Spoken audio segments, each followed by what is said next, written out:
Welcome to the In Early podcast, where I speak to those at the forefront of the digital assets and technology sectors, telling real-life stories, considering the growth and growing pains of the industry, and exploring how blockchain and other technology has made an impact on people's lives.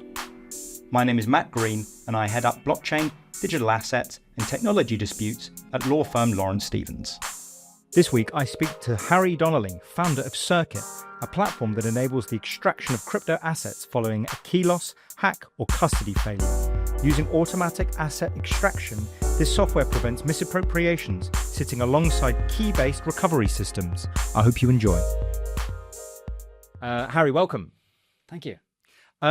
Today is about your business, Circuit, which is very exciting given it solves a genuine problem in my field. Your website says, and I quote, "When systems break, keys disappear, or wallets are compromised, Circuit keeps your assets recoverable, your operations intact, and your reputation protected," end quote.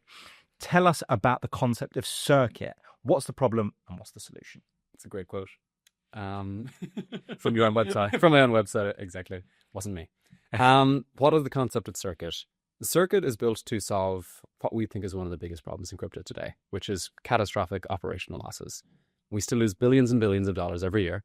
And because these are bearer assets, they're effectively irrecoverable. So you deal with this all the time.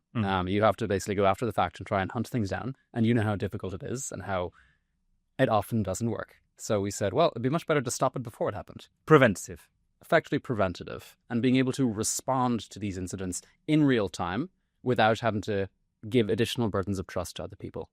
Basically, what Circuit does is we provide transaction layer security, a last line of defense that if keys disappear, systems fail, or your operations are broken, you'll still be able to continue doing what you're doing without having to trust Circuit as well. So what we enable you to do is say, in the event of a total disaster, so for example, your custodian, your wallet provider fails, you lose your private key, or if someone steals your private key or someone steals your API credentials and is trying to steal your funds, Circuit enables you to automatically respond to that, to take the funds and move them to a safe place, safe, think of it like a safe bank vault or an isolated destination, and does so without you having to give us private key material or trust us that we're going to move it anywhere else. So we're going to look at the mechanics of this in a bit more detail. But what I assume is the case is that you can't help people who have already suffered a loss who don't have your software. Yes, unfortunately, you should have come beforehand. Okay, so let's turn to the how. Your website says, I'm going to quote a bit from your website and your white paper. A lot of quotes. A lot of quotes. It gives me something to say. Okay. Your website says, quote, "Circuit built for the bad days in crypto. Circuit gives ops teams the power to extract assets from any wallet, even after key loss, hacks, or unexpected custody failures. No more downtime, dead ends, or dependency on keys alone," end quote. I guess then you're a software company. So what services do you provide? Yep, correct. We are a software company. What we do is we have a platform where currently we have two, think of it, products on top of that platform, our applications. We've built a technology, we call it automatic asset extraction, and it's pretty flexible. Think of it like this ability to say, if this happens, then I want this to occur at a later point in time. And you can do it in crypto, which is a place where you don't want to have to trust anyone, but you also want to have lots of rigorous controls on top of it.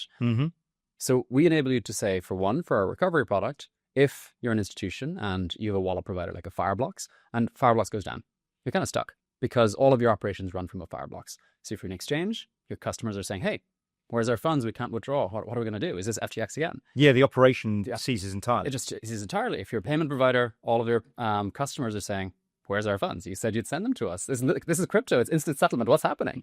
If you're a hedge fund, your funds can get trapped. There's the incident during Terra Luna. Someone was using a wallet provider. That wallet provider froze, and they had to watch all of their fund go all the way down to zero, and they couldn't do anything. So it's really, really important to be able to get your assets at all points in time, and that's what Circuit enables with our recovery product. So the idea is people buy the software, and then they are adequately protected. Again, we'll get into how that protection works, but it's an online subscription platform. Correct. And it integrates, I guess, with all kinds of wallets. And it ensures that when something does go wrong, those assets are moved away from the critical area and into a safe place. Exactly. Think of it like a red button. It's like you have the big red button. If something hits the fan, boom, you press the red button and all the assets move out. Okay. That's the recovery product. Second product is the response, which is how can you do this automatically? What if you're not there in time to press the red button? What if you need to be able to automatically move it out without having to worry about anyone else doing it? So we enable that. The response is, if some trigger occurs, then we move the funds to safety. So that could be someone stealing your funds. You don't have time to coordinate a quorum of 4 people. I wrote about a hack yesterday where all the funds moved in 3 minutes. But how do you know if it's a hack? Because you'll just be able to see money move from your customer's address out. So how do you determine what is a legitimate transaction and what isn't? So there's certain things that we look at which proprietary, so I can't mention it at the moment, but think of it as like if funds are going somewhere they're not supposed to go, you're able to detect that and say, okay, I want to take an action in response to it. Right. A second way is you can plug us into external signal providers like your own signals. So you can say, hey, I have a pretty good idea of what I think is a bad thing. Maybe it's multiple people came online or performed actions that they shouldn't have done. So it's an internal system failure. I want to take an action in response to that. Or use an external provider who does some form of AI or machine learning to run across lots of different transactions and watch all the funds that are moving towards your wallet, or watch smart contracts that are touching your wallet and say, hey, we think this is bad, alert.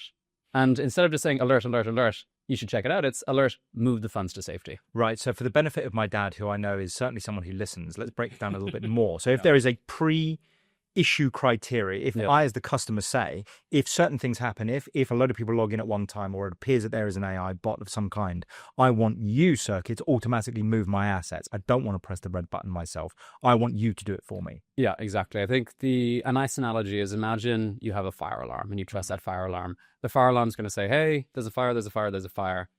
Circuit's almost in this sense like the sprinklers. Is that instead of just saying, hey, there's a fire, it's like, we take an action on the back of it. We stop the bad thing from happening. Very good analogy.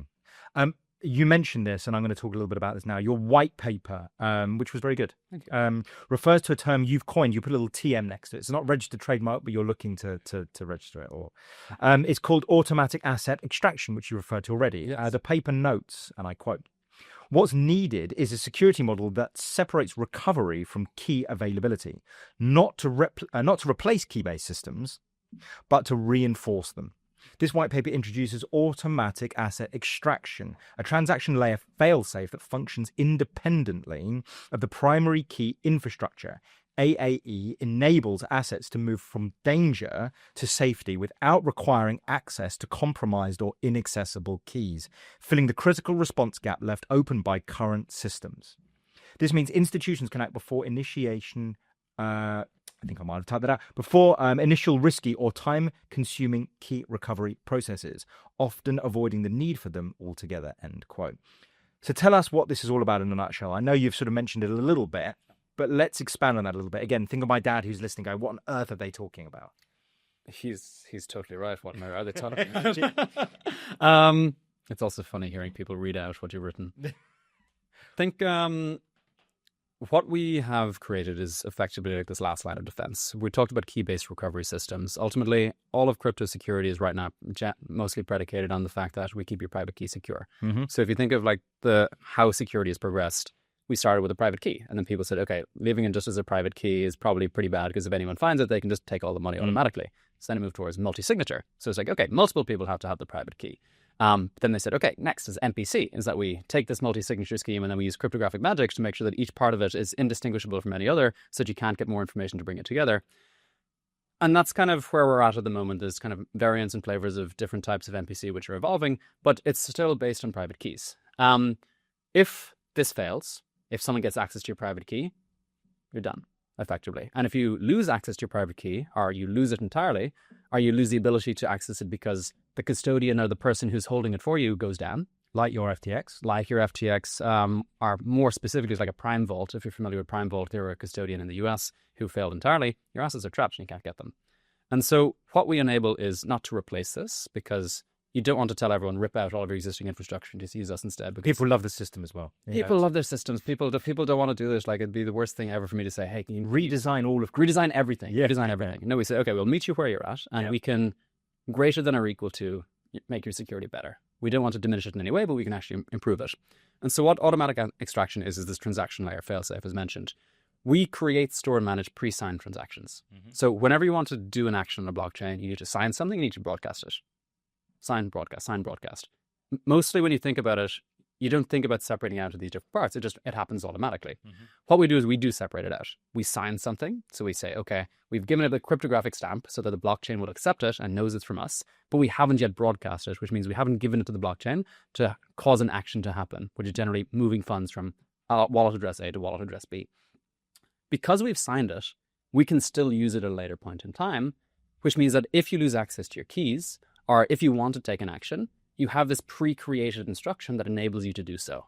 So you could say, hey, I have the ability to move funds from wallet address A to wallet address B without having to sign again. So you've given the instructions to do it, but not execute the transaction. Exactly. And so think about what we have now is that it's like a hard-coded instruction. It says you can only move funds to point B, which means you don't have to say, Circuit, you can do whatever you want. It means, Circuit, you can only move funds to point B for me. Point B being a wallet I set up. So it means if you lose access to your keys, or if your wallet provider goes down, you have something which operates a layer underneath. So if we take that analogy more, it's like every wallet provider, custodian, etc., is a layer on top of private keys, which is on top of blockchains. And so if they stop working, blockchain is still operating underneath. You just can't access the key to take an action and perform it.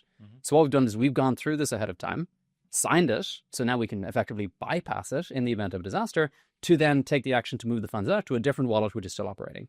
So your transaction A and transaction B may be the misappropriation of particular kind of assets. And before that let's call it transaction B. Before transaction B can happen, you've already executed, you've already coded transaction A, and the initiation of transaction B will stop that happening because you've already got transaction A ready to go, and then it executes transaction A. Exactly. So that's like the extension of it. It's that if someone's trying to do something bad, you've already created something ahead of time to move the funds to safety. So you can say, okay, take action A first. And that can happen automatically or happen under your system or happen manually should you wish. Exactly. So you can say press big red button and move all the funds out. And that's not even against like an antagonistic transaction, as you said, transaction B. This is just, I want to move my funds. But if you want to then effectively start a race against someone who's trying to steal your funds, that has to happen really quickly. So it has to happen automatically. And that's what we enable because you can't coordinate humans in time.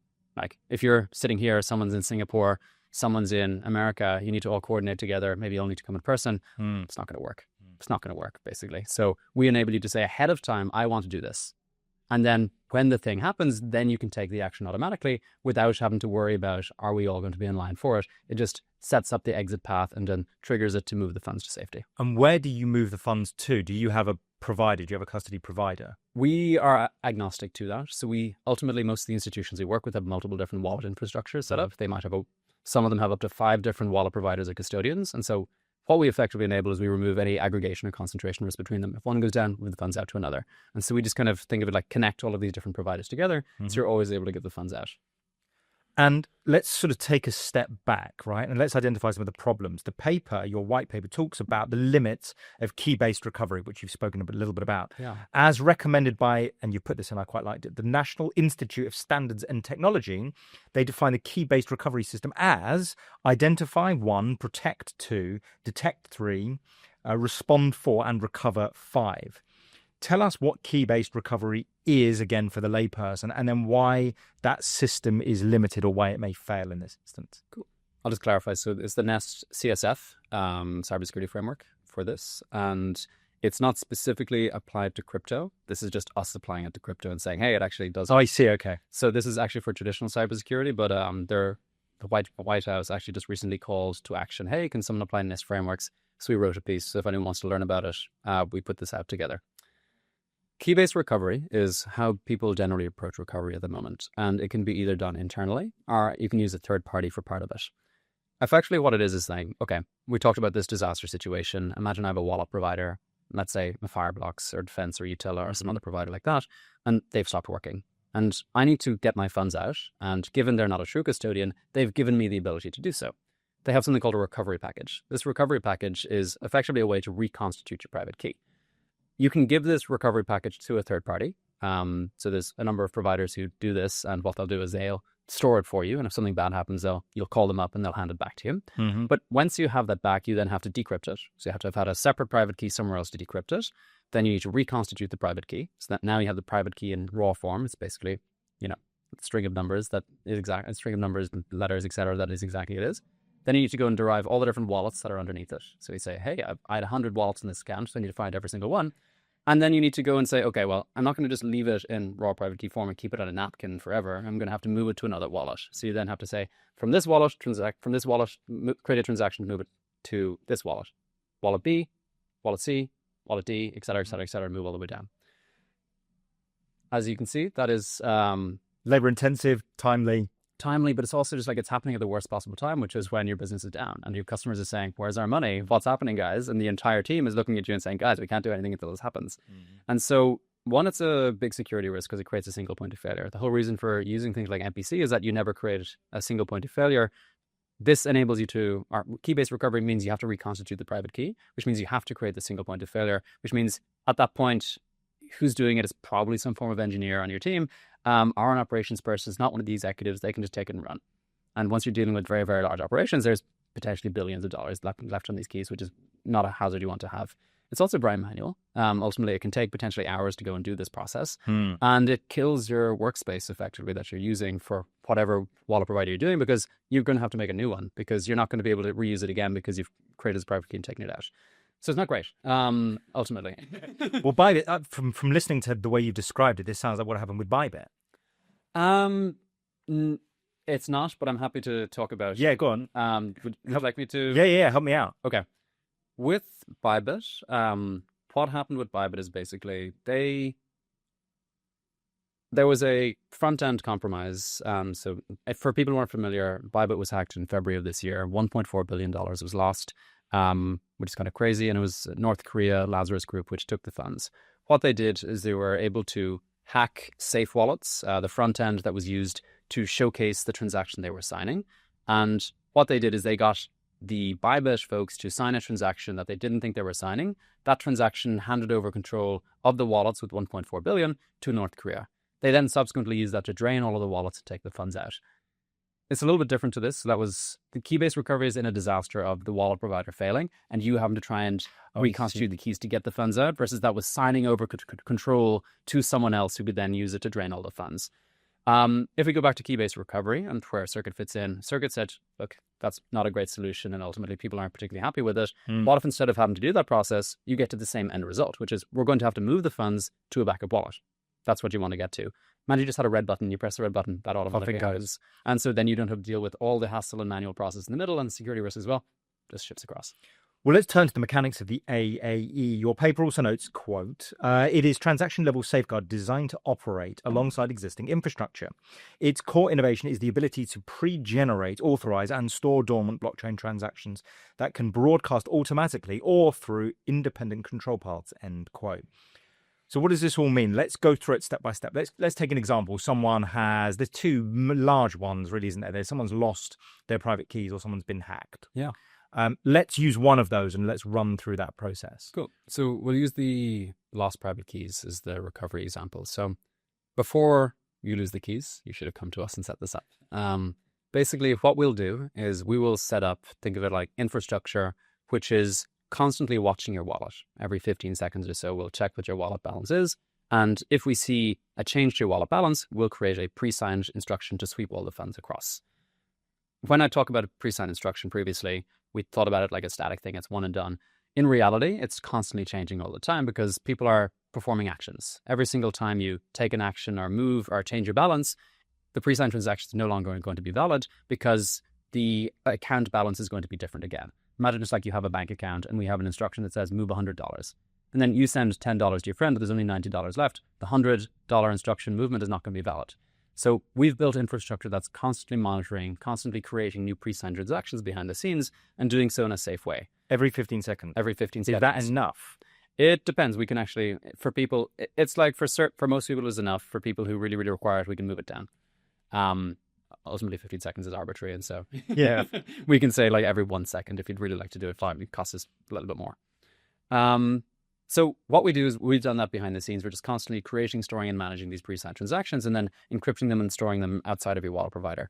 So now imagine you lose your private key, or you lose access to that wallet provider. It's like, what do we do? Well, rather than having to go through that key reconstitution process we talked about, where either you've kept the private keys in these different vaults in different locations, and you have to bring multiple people together to reconstitute it and perform the actions we talked about, instead, you just go to our web app, you log in, you do your 2FA, you coordinate the people online, sign your quorum, press a red button, and all the funds get swept across.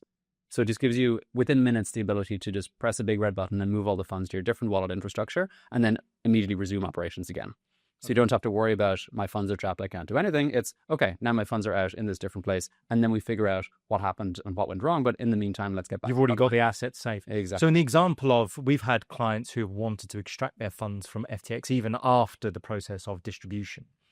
And I wonder whether your solution would have been excellent if it had been attached to FTX, because that money would have been pulled out and wouldn't have even been part of the proceedings that have happened around the world. It would have just immediately been pulled out. I don't know whether, in theory, your services would have been in breach of their terms. I've no idea. Yeah, so probably, and this is a case of like technology versus the legal aspect of it. Yeah. For exchanges, if you're an end user, it's a little bit more tricky, because what exchanges do behind the scenes, if people aren't familiar, is that instead of just, they say, these are your funds in your wallet, they have big wallets, omnibus wallets, where they pool all the assets. They pool all the assets together, and they say, here's your balance, and you see it on your screen, on your front end, but it's commingled with a bunch of other people. It's an IOU. It's an IOU. They say, we owe you this money. Exactly, which then makes it very difficult for us, because ultimately we can't figure out which is your bit in this vast pool of other people's money, which means we can't attach to it.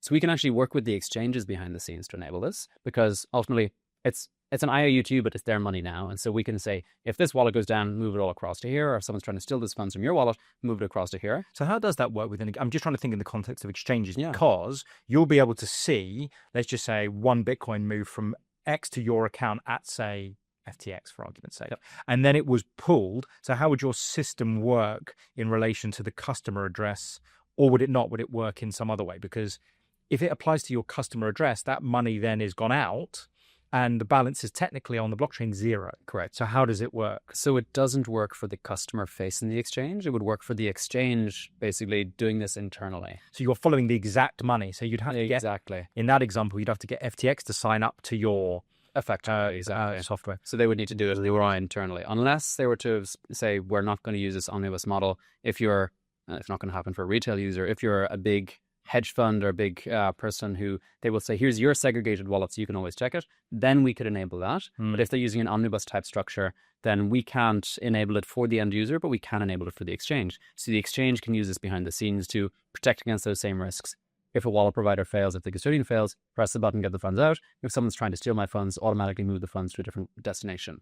Generally, exchanges will use multiple different wallet providers behind the scenes, need redundancy. This is actually very useful for them. So I guess your customers, I mean, they can be retail, but it's I guess the focus is large institutions who are dealing with the assets on the blockchain directly. Yes, exactly. We don't work with any retail users at the moment. Okay. And how does the AAE system complement existing security measures? Because it's not there to replace. I think I read it out earlier. Yeah. It's to complement. Tell us about that. So yeah, as mentioned, it's basically meant not to replace, but to exist in parallel and be additive to it. So we talked about existing security like an MPC-based wallet, where they will have multiple layers of security. They'll have transaction policies, they'll have whitelists, they'll have quorums of people who need to come together, role-based authorization, they'll have cryptographic magic, which basically signs the... I keep saying magic, but it is really... You said it twice now. I like it. I like it. I think people... people have no further questions when you say people don't realize how magical a lot of this stuff is when you get into it. It's kind of cool. Basically protecting all of your funds already. And so what we enable is basically... in the events where this doesn't work. For most of the cases, this actually works really, really well. And it's the reason that some of these companies are phenomenally successful, because ultimately everybody needs some form of security around their wallet.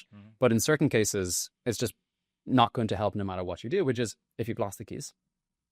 So that extra level of security. It's that extra level. If you've lost the keys, it's gone. Or if someone's already moving funds out or stolen a private key or stolen a credential, they can then bypass all that security and sign whatever they want to move the funds out. And that's where AAE comes in. So what we do is this last line of defense, which picks up where these wallets set off and complement and bring it all together and say, we can protect against a lot more risks and ideally prevent any funds disappearing. Do you have any use cases you can talk about, real life examples of things that have happened where your software has helped people?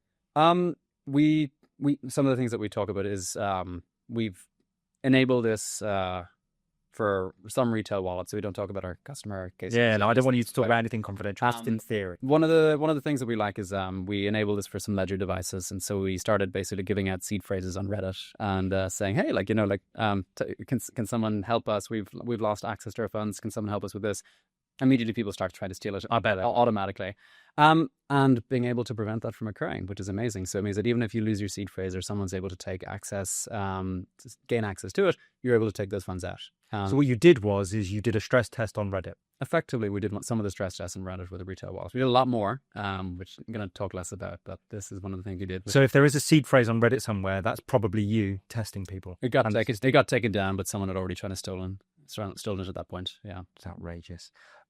And where are you on your company journey? Like, how long have you been going for? How long has you been operating? So we are a seed stage company. We've raised approximately 4.5 million. We have a team of 10 people.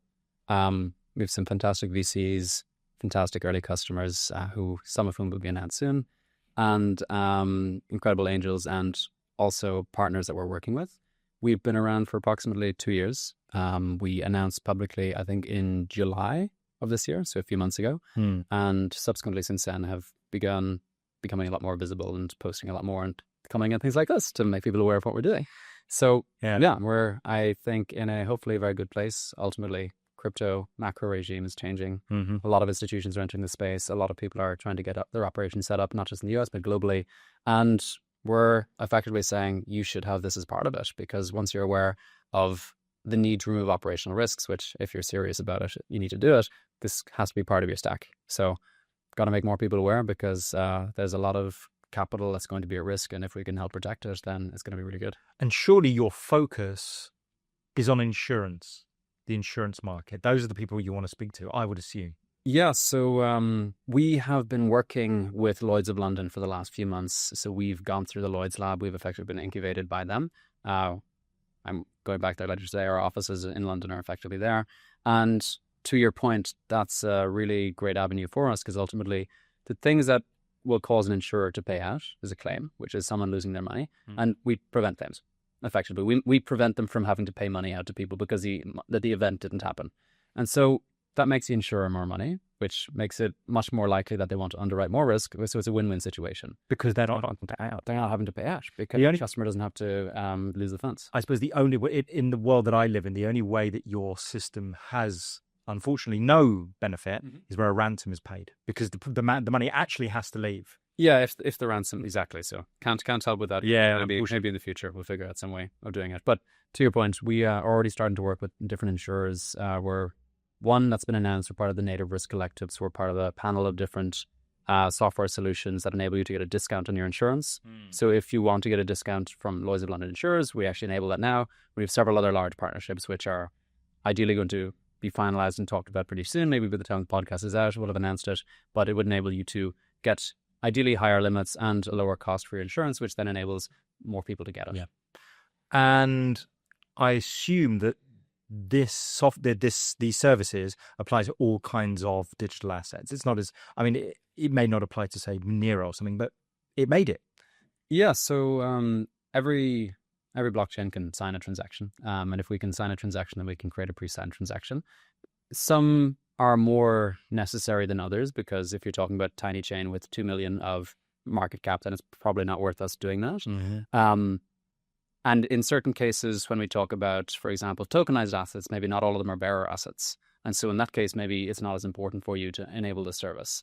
But for the vast majority of assets, basically, in theory, it's possible to do it for all assets. And in practice, we'll probably be doing it for most assets. It's driven by client demand. When we have Bitcoin, UTXO chains, EVM chains, Solana-based chains, Ripple covers probably 98% of what people want at the moment. Because I think the future may well be, if tokenization does kick off in the way that everybody hopes, that's your next target. Yeah, and stablecoins, tokenization, ultimately, crypto is going to eat the world, and the new financial rails is going to be on blockchain. And I think that's the whole reason I was originally kind of so enthused and excited about the space. And I do fervently believe that. And I think over a long time horizon, a lot of financial services will start operating on crypto rails behind the scenes. And stablecoins is enabling that in certain places. Tokenization is enabling that in certain places. Crypto is enabling that in certain places, but it's all the same rails. And if you adopt one, then the rest of them can sit on top. and we can help all of it. Effectively, we're infrastructure that sits beneath. Thank you very much. Thank you, Matt. Appreciate you having me on.